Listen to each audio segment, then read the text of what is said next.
You bring up a really interesting sentiment of Trump didn't necessarily win June's debate. President Biden's performance, that was what has been described as disastrous, really overshadowed it. So he was handed that win instead. But right after the debate last night, Harris's team said she would debate him again. Donald Trump on Fox said he wasn't sure if he wanted to debate again. Strategically, do you think it would benefit Trump to get on the stage and debate Harris once more?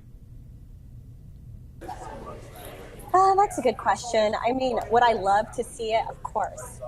If I was on the campaign, would I recommend it? 50-50, I guess, maybe. Maybe depending on the day or, how well he's been doing on messaging in like the immediate past. But he, and I think maybe we talked about this last time, right? Like, he is a vivacious character. People like that about him. There were moments yesterday where you did kind of get to see that personality, but it's not when he's really talking specifically about policy issues. It was when he was talking about rally sizes. It was when he was saying these immigrants are eating pets. So perhaps if he can channel that energy into something that is actually useful, yes. But also, we know him to be that sort of candidate. So that's what I would be doing if I were on his team, is like, messaging, and energy. I think I was talking to someone last week, and I said, I think the two things he needed to do in order to be successful at the same time is to have focus and energy. And I don't think that he was able to totally deliver in that. And I stand on that. I think that he needs that moving forward if he is to debate again.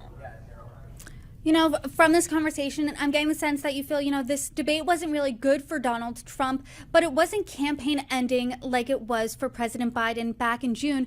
Do you think this is going to affect the election in November? And as a Republican more broadly, are you concerned about this potentially affecting other races like Senate races, House races? Yeah, I think that's always a concern about what's going to happen down ballot. Republicans, we lost the House in 2018. We lost the Senate in 2020. We barely got this House back in 2022 by the skin of our teeth, and that is because Kevin McCarthy was the most prolific fundraiser the House has ever seen. Still don't have the Senate, and so we keep losing all of these elections. And what is the one common denominator is who's at the top of the ticket or who is, in the White House at the time. And so, yeah, I think that's a huge concern that we should be worried about.